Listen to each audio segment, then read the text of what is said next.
ખેડી ગામના જે ખેડૂતો છે તે મોટી સંખ્યામાં અત્યારે ભેગા થયા છે। ગામના પાદરમાં અત્યારે આપણે ઊભા છીએ। અહીંયાથી રેલી કાઢી અને અલગ પ્રકારનો વિરોધ કરવામાં આવશે। આ વિસ્તારની અંદર ઓછા વરસાદને કારણે આ વર્ષે કહી શકાય કે આસપાસના 10 ગામના જે લોકો છે તેમના દ્વારા આ રીતે વિરોધ કરવામાં આવશે। ગામની અંદર અત્યારે મોટી સંખ્યામાં જે સભા પણ જોવા મળી રહી છે। ખેરડી અને આસપાસના ગામના લોકો છે તેમના દ્વારા આ રીતે વિરોધ કરવામાં આવશે અને વિરોધની અંદર જોઈ શકાય છે કે દ્રશ્યોમાં જોઈ શકાય છે કે આસપાસના 10 ગામના જે લોકો છે તેમના દ્વારા આ રીતે વિરોધ કરવામાં આવશે અને આ વર્ષે ઓછો વરસાદ છે જેના કારણે કહી શકાય કે જે ગામની અંદર અત્યારે ભારે વિરોધ અત્યારે કરવામાં આવી રહ્યો છે અને જે અલગ અલગ બેનરો સાથે પીવાના પાણીની માંગ છે, દિવસમાં વીજળી આપો તેવી પણ માંગ કરવામાં આવી છે। લોકો દ્વારા આ રીતે કાલાવડ તાલુકાના જે ખેડૂતો છે તેમના દ્વારા આ રીતે વિરોધ કરવામાં આવ્યો છે અને ગામની અંદર અત્યારે મોટી સંખ્યામાં જે લોકો છે તેમના દ્વારા આ રીતે વિરોધ કરવામાં આવ્યો છે। ગામના લોકો, આગેવાનો, તમામ લોકો અત્યારે ભેગા થયા છે। અહીંયા લોકો મોટી સંખ્યામાં અહીંયા ઉપસ્થિત છે। આપણે ખેડૂતો સાથે વાત કરશું। શું માંગણી છે તમારી? અમારી માંગણી દુષ્કાળ બહુ પરિવાર બે હાથ ઊંચા કરીને આ ટીમો આપો। માલધાર મરી ગયા હવે પાણી વગર, જીડ વગર અમે મરી ગયા છે। અમારો દુષ્કાળ બહુ છે, પાણી ક્યાંથી આવતું નથી। સરદાર નું ગામ છે, પાણી કોઈ આવ્યું જ નથી। અને 20 વર્ષ ત્યાં રીમો આપ્યો જ નથી। 20 વર્ષ ત્યાં રીમો સરકાર આપ્યો છે। અમારું પીપીએમ લઈ લે છે। અમારે શું કરવું? ખેડૂતો અહીંયા મોટી સંખ્યામાં જે અહીંયા ઉપસ્થિત છે આપણે એમની સાથે વાત કરીશું। કેટલા ગામના ખેડૂતો ભેગા થયા છે? આજે 11 ગામના ખેડૂત ભેગા થયા છે અને 11 ગામમાં દુષ્કાળ જેવી સ્થિતિ છે। દુષ્કાળ માટે ઘાસચારો, ખેતી માટે બિયારણ બધું ફેલ ગયું છે અને કોઈ જાતની ઉપજ છે નહીં। અને જે સરકારશ્રી ક્રોપ કટિંગ નું કરાવે છે એમાં સારા ખેતરનો નંબર આવે તો એમાં કઈ બધાયનું ભલું તો થતું નથી। એક ઉતારો આખા બધાયનો ઉતારો ન ગણવો જોઈએ એવી અમારી માંગણી છે। શું વિરોધ શું છે? અમારે ગામમાં કોઈ સિંચાઈ માટે પાણીની યોજના નથી। એક તો પેલા સરદાર ઉપરનું ગામ છે અને આ વર્ષે 1 વરસાદ થયો, બાકી વાહે ઝરમર્યું 2 દિવસ 3 દિવસ વરસ્યું છે। બાકી કોઈને વીઘે કોથળો માંડવી થઈ નથી। આ સરકાર કોઈ જાતની જાગૃત લાગતી નથી મને, કારણ કે એની કમિટીમાં એક જણાને એક ખાતું નથી મળતું તો 8 દિવસ વિસાઈને બેસી રહે છે।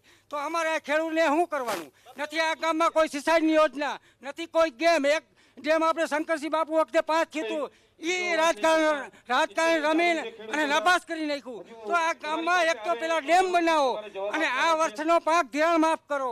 કોઈ જાતની આ સરકાર જાગૃત નથી। જાગૃત હોય તો આ સિંચાઈનું પાણી આપવું જોઈએ અને ડેમની યોજનાઓ આપવી જોઈએ અને પાક વીમો અને ધિરાણ આપવું જોઈએ। એટલે અમારે વિનંતી છે, ખેડૂતના છોકરાને ભણવાની ફી નથી, કોલેજોમાં કોઈ છોકરા અડધા ઉઠી ગયા છે તો આ ખેડૂતને કરું શું? એક ડેમ છે અમારું તે પણ ખાલી પડ્યું છે।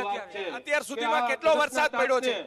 પેલો વાવણીનો વરસાદ થયો, એક નદી નીકળી છે, બાકી 8 દિવસ ઝરમરિયું વરસ્યું છે। નીચે પગ ઘૂસી જાય એવા જમીનમાં ફાટા પડી ગયા છે। અત્યારે ખેડૂતશ્રીને કોઈ પણ આવીને જોઈ લે, જમીને 1 વીઘે 1 કોથળો માંડવી થતી નથી।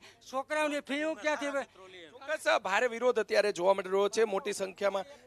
જે લોકો, બીજા લોકો સાથે પણ આપણે વાત કરીશું। અત્યારે મોટી સંખ્યામાં જે લોકો છે તે આસપાસના વિસ્તારના ગામના લોકો અહીંયા ભેગા થયા છે। ગામના પાદરની અંદર ખરેડી ગામ છે કાલાવડ તાલુકાનું, ત્યાં આસપાસના વિસ્તારના જે ખેડૂતો છે તે મોટી સંખ્યામાં અહીંયા ભેગા થયા છે। બહેનો પણ અહીંયા મોટી સંખ્યામાં ભેગા થયા છે। આપણે બહેનો સાથે પણ વાત કરીશું। અલગ અલગ બેનરો, ખાસ કરીને દુષ્કાળના જે બેનરો છે તે લઈ અને વિરોધ કરવામાં આવી રહ્યો છે અને ભારે વિરોધ અત્યારે જે દ્રશ્યો છે તેની અંદર પણ જોઈ શકાય છે કે બહેનો પણ મોટી સંખ્યામાં અહીંયા ઉપસ્થિત છે। આપણે બહેનો સાથે સીધા વાત કરવાનો પ્રયાસ કરીશું।